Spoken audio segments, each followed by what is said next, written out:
Hey everyone, welcome to CTS1150. This is computer hardware and maintenance, or hardware maintenance repair.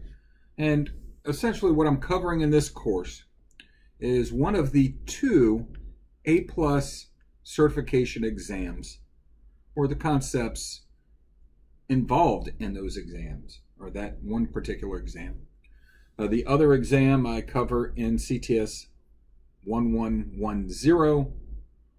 which is the name of that course, Microcomputer Operating Systems. Bear with me. It's been a long morning. So, with that said, assuming you're watching this video, we've gotten to this Start Here welcome page. And on this Start Here welcome page, got some information about myself, where to find out, how to contact me, where to find my homepage. On my homepage is listed my office hours. The video is going here as soon as I get done recording it. Description of the course and objectives. Now, one of the components in the description of this course is hands-on experience working with personal computers. Now, if this is an online course, the hands-on component is you interacting with your computer. And the next best thing I have is a virtual interaction with a virtual computer. And I've got labs set up throughout the course that allow you to interact with a virtual computer. Now, that's not saying that you are tangibly touching a computer cable, if you will, or looking at the end of a cable or terminal, whatever it may be. But the graphics, the images are very detailed and they're very precise. In some cases, you get a better idea what they look like being able to zoom into them and the images in these labs, as opposed to looking at them as they are in between your fingers, because they can be very tiny at times. So I've got labs that we'll go through, and I'll talk about them here in a little bit, in Mindtap. Now, as I scroll down, I can click to the next page, and we're going to talk about how to get started. If you see somewhere in this first module, if it talks about a course contract, I don't use one. This first module is something that the college itself shared with me and said, here, use this. And they wanted a course contract. And look, you signed a course contract when you signed up for this course. You told the college and me you wanted to take this course and you wanted to complete this course. Otherwise, you would have signed up to audit the course, or just to sitting in the back of the room looking and not actually getting credit for it. I want you to go through this course and get skills or tools in your tool belt so you could perform tasks. This particular course, you get skills so that you can repair a computer. You have an understanding of how the computer functions. All right? I don't need a contract between you and I to dictate that, or to emphasize it, if you will. Now, over on the left, you'll see that little icon that says calendar. If you click over there, it'll populate with the due dates for all the assignments within this course. You won't see any. This course, where I'm recording the video, may start, or does start, in August. And if you clicked over there right now in this August start course, you won't see any August dates. It's because I don't have anything due this particular term in August. But if you moved forward in the calendar to, let's say, September, you would see each week items being due. Plan ahead. When it comes to this course, know what to expect and when to expect it. I've added a number of different resources. I try the best I can, and I'm always getting better at preparing you for what's ahead, what's coming up. Now, there's some things I need from you to be able to better serve you. And I'll talk about those as we move forward. Let's go look at what we have next. Course materials. If you click in the syllabus, you can see which book or which resources we're using. I use Mindtap in this course, and Mindtap has in it a digital version of the book. So you do not have to have a paper book. If you had just Mindtap, that would suffice. Okay. If I came in here, let me look and see. Here's an instance of Mindtap for another course that I've got. This little blue icon over here on the right is the textbook. And if I clicked on it, actually, well, that's what I've got open right now. If I click on that, it gives me the book, and I can go to certain pages. Great resource. So let's go back to where we were in the course.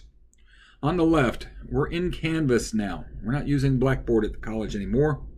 And one of the tools available to us is the grades or grading component within Canvas. One of the nice things is in Canvas, it allows you to do a what if scenario, where you could go in and say, what if I bomb the next test? What if I get a 40 on it? It'll tell you what your overall course grade would be with that grade plugged in. Okay, it's an awesome resource. All the dates are plugged into the calendar. All the assignments are plugged into your grade book. So you know what to expect, how they're weighted. And I've got 2 points in bonus points. So the total would say 102% available. Only 100% applies to the actual grade. So you can get 2 points beyond the actual graded portion. And that's in the very last module. We'll talk about that later. I've got grading rubrics for discussions, reflections, project that you may have. There's a rubric, and in your course you'll see in the upper right hand corner an ellipsis like this, or the 3 dots. If it's an assignment, click up there if you don't see a rubric, and it'll allow you to show a rubric to see what it is. Some projects, it'll have the rubric pinned right down below it, and this is what a rubric looks like. The different criteria that I'm looking for and the points associated, and what equates to ending up with those points. Okay, and then the total points available and what you got. And you'll see that in the grade book once it's been completed as well. So I'm very objective. I try to avoid being subjective. We've got online discussions. There are a total of 10 module discussions and 1 what I call an assignment support forum. Those 11 discussions are all graded. There's 1 discussion which is not graded, which is your student introductions. Get to know people that are in here. If you want to find different people within the course, you can search for me here. I've got that link back on the welcome page to get my information, so you don't have to search here. I've got policies. I don't accept late work.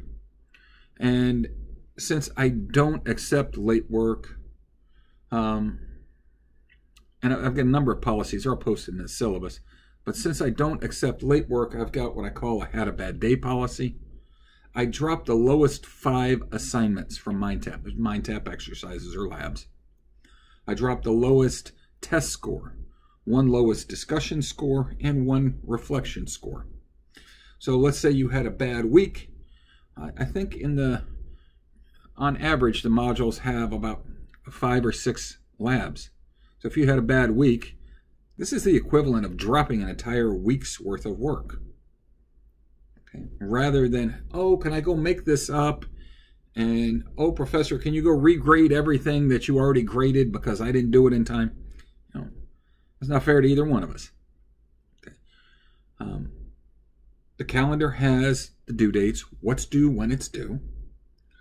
Use that calendar to plan ahead. Those are due dates, D-U-E, not D-O. You D-O them, you perform the task, complete the task, long before they are D-U-E. Please, don't wait until the day that it is due to actually complete the task. Odds are things will happen that will prohibit you from being able to complete the task at that late point in time, even though it's not past the due date. I mean late in the game. Plan ahead. You can work ahead in my class if you care to. The only thing that becomes problematic in working ahead are the discussions, and I'll talk about the discussions here in a little bit, but it's hard to have a discussion when you're the only one in it because you've proceeded so far ahead of everybody. Okay, So let's proceed a little bit. I've got more policies there, and you can read through those at your leisure. I grade things usually on Mondays. Tuesday if it was a Monday due date. Most times things I've got them due Sunday night. Projects I may take a little bit longer. In this course, I think we've only got one project, so that's not an issue in here. APA and MLA format. I don't require it, but get used to performing work in other classes in MLA format. Now, if you use it all the time, it becomes second nature. If you choose not to use it and then somebody requires you to use it, it's not second nature. You have to adjust and adapt to it. So the more you use it, the easier it becomes. So if you get in the habit of submitting things in MLA format, when the time comes and somebody requires it of you, non-issue. Not a big deal for you. Okay? Now, technology requirements. I need you to have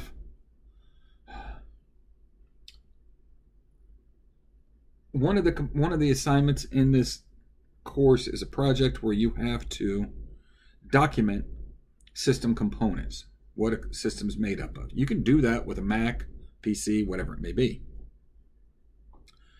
I think just about everything you need to do in this course, you need to do, or you can do on either a Mac or PC. Most of this course is about PC though. So it can be cumbersome learning about something that you're not using. It's not to say we don't use Mac in here to cover it. We do cover it to a degree. But primarily this is a PC-based course. I need you to use Chrome as your browser. So if you are using a Mac, Safari will cause problems in some of the things that you need to do in this course. Okay. So Chrome is our browser with pop-ups enabled so that Mindtap works. Okay. We've got different support connections down there in that menu. One of the things that I really want to emphasize is the ability for you to go to the SLC for tutoring, either face-to-face in the lab or virtually with a virtual tutor. All right. This item 5.2 is security and privacy.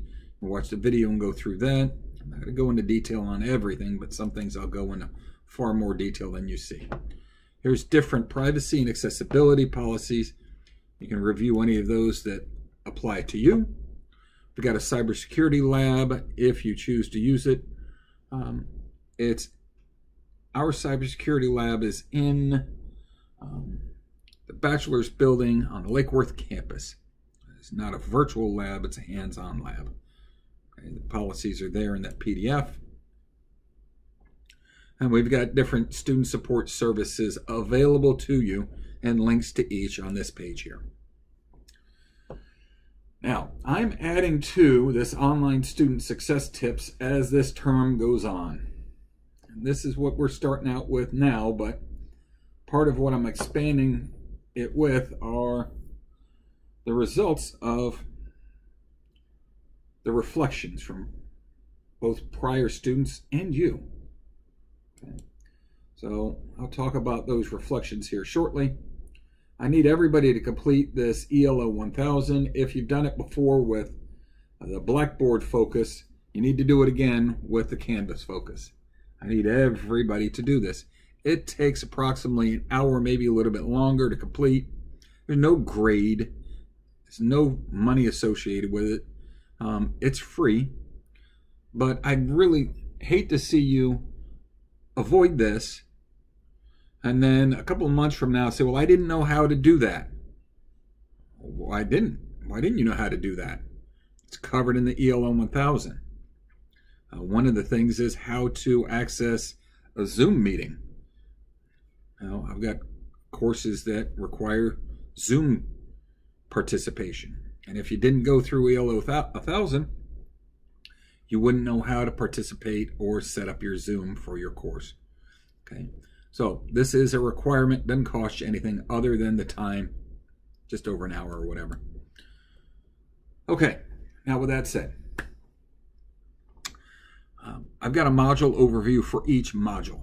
I should have a video shortly for this first module, just like I'm recording the video for the course as a whole. But for each module, I have an introduction, the chapter objectives, these are publisher objectives, and then these are course learning outcomes, things that everybody that completes this course needs to be able to perform, understand, whatever it may be relative to the outcome. I'll have a video here soon. And we've got two sections in the to-do. One is there's the review and practice to-dos, and then there's the graded items to-do. There's a lot of items here in this review and practice, and that's because I provide a lot of resources, and I'm looking to add more in here. Ideally, I'm going to have videos sitting and links next to some of these, so that not only do you have the lab manual from Mindtap, but I also give you another video to explain and walk through some of the things that you're dealing with. Okay. Now, one of the things that I've got new to this course is tips, tricks, and insights. Now, I had talked before about reflections, and I'll talk more here in a little bit. Let's go look at tips, tricks, and insights.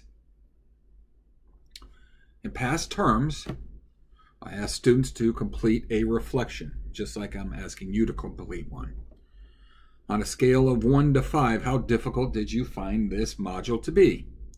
Based on the responses, I combine the data, and I come up with an average level of difficulty. Okay? So the average level of difficulty for this first module, prior students considered it a 2.38 on a scale of 1 to 5. Nobody responded higher than a difficulty level of 3, 3 being average, 1 being very easy. So they find it moderately easy, about average. They spent from 4 to 20 hours on this module. Somebody spent 20 hours. It was an outlier. It wasn't like a lot of people spent 20 hours. It was just one. The next lower response was 10 hours. Right? And there was only one person that said they spent 10 hours. And it progressively went down from there. But that one at 20 hours really brought that average way up on it. Okay. So look at it, worst case scenario, excuse me, between all the practices and the work that you got to get done, it's going to take some time. You're looking at about 10 hours to complete this module. Look at the calendar to see when you've got to have the items due for this module, and then manage your time accordingly. Here's some insight into time management tips or tricks from past students. I've got one in there now, and these things grow. I build them over time. And tips or tricks, things that others have said, hey, this helped me. It could be relative to the labs, could be relative to work, their schedule, whatever. Okay. Now, with that said, those are tips, tricks, insights that I've got. Help you plan ahead. I've got what I call an assignment support forum. This is one of those 11 graded discussions. Okay. It's a graded discussion. I ask that you post at least 3 times. It needs to be substantive, not something like good idea. That's not a substantive post or a response. And beyond that, what are we using it for? Ask questions. You know, if we're in a remote environment, as opposed to sitting in a classroom with somebody sitting next to you, if we're in a classroom, you could lean over to the person next to you and say, what did he just say? Hey, I'm having a problem with this. How did you get through it? This assignment support form is my way to address that communication that we don't necessarily have. It is required, it's graded, but I only need you to post 3 times during the course of the term. And it could be you posting, hey, I found this. It really helped me on Lab 1-4. I found this or I talked to the professor and he said this is what we need for that project. Can somebody help me with this? I don't understand this. Those are things that they're substantive or significant posts for that discussion. Okay. When it comes to the Module 1 discussion, this one, we've got discussion posts to each module. We've got 5 different topics you could choose from. They need to be, your main post needs to be at least 100 words. The responses, at least 25 words. You need 2 responses. The rubric is in, as I noted before, those 3 little dots in the upper right. Click on that. You can see the rubric and what I'm looking for. Okay. We've got labs, 1, 2, 3, 4, 5, 6, 7, 8, 9, 10 labs due in this module. You see that little blue pinwheel? That means they're in Mindtap. This little red icon means those items are in Canvas. If you see a practice test or quiz, it's just that. It's practice. And those are in Mindtap. The graded one is in Canvas. The tests that are in Canvas, you can take as many times as you like prior to the due date. It retains the highest score. Okay. Register Mindtap. If you go through these links, or go through any of the Mindtap links to register it, you don't need a course key. Now, you do need an access code, which is what you end up getting from the bookstore. For the first couple of weeks, for most courses, if it's a summer term, it's a shorter period of time, you have a trial or a free access period, and that will expire at a certain point, but they give you time to get your resources in order. So don't come to me in a couple of weeks and say, hey, I didn't meet that first due date because I didn't have access to Mindtap. I didn't have the money to get it. It's not a valid justification for not doing your work. You have access from the start of the course. Okay. And that access, like I said, it's free. If you use your palmbeachstate.edu email address to register Mindtap, this is a seamless connection. So you will click on that. It will link you straight into my Mindtap course with Cengage. Any work you do in your Mindtap with Cengage, those grades will automatically get updated into Canvas. It's not a real-time update, but it's close. All right. So any questions and concerns relative to Mindtap, reach out to me. You can post them in the assignment support form too. Okay. What we got left, told you tests you can do as many times as you want until the due date. This reflection, this is something that I just started a few terms ago. And I've got the rubric down here below. There's 6 things. I've got a document for you to fill out. Just go into each of the bullets in the document and respond to each one of these things. So what you see here, you'll see in the document. Right below number 1, you'll see a bullet. Just start typing after it, save it, and then upload it when you're done. The 6 things that I ask of you: what did you learn from this module that you feel is the most important in your future or in your career? And how will you use it? How smoothly did this module go for you? This is really important. What were any difficulties, misunderstandings you had? If it went really smooth, let me know what helped you the most and why was it smooth? What benefited you? You know, if I'm doing something right, if the course is really good in some component, I need to know. If there's deficiencies, I need to know. I'd rather know each module so I can react and support you in real time rather than, well, we'll wait till the end of the term and then I'll find out what you thought about the course. I don't want to wait till the end of the term. I want to know now where you stand and any problems you're having so I could support you. Number 3, did you find something outside the course that would help others or in the future? Now, it could be tips or tricks you want to provide. Remember that tips, tricks, insights? This is where that information comes from. Number 4, evaluate the module on a scale of 1 to 5, 1 being easy or comfortable, 5 being very difficult. Just put a number in there. Based on what you had in number 3, or number 2, I know why it was that. How much time did you spend in hours, not days or weeks or minutes, but hours? And was time management an issue? And if so, what'd you do to resolve it moving forward? Are there any tips, tricks on time management that you would share? Anything you find that I would need to share with other people. Okay. Upload that when you're done. And that's where I come up with that data for the tips, tricks, and insights. Okay. It's not an over-the-top difficult course, but it's not super easy either. This course is different than, let's say, a programming course. In a programming course, you learn how to perform a task. You practice that task over and over again. That's not how this course works. This course involves you memorizing a lot of terminology, a lot of concepts, knowing what things look like, when you need to use them, how they work. What's the difference between different types of systems? Okay. So it's a little bit different than, let's say, a programming course. There's a lot of stuff you need to remember. I used to have both exams in this course, and that's just over the top. It's too much material for one course.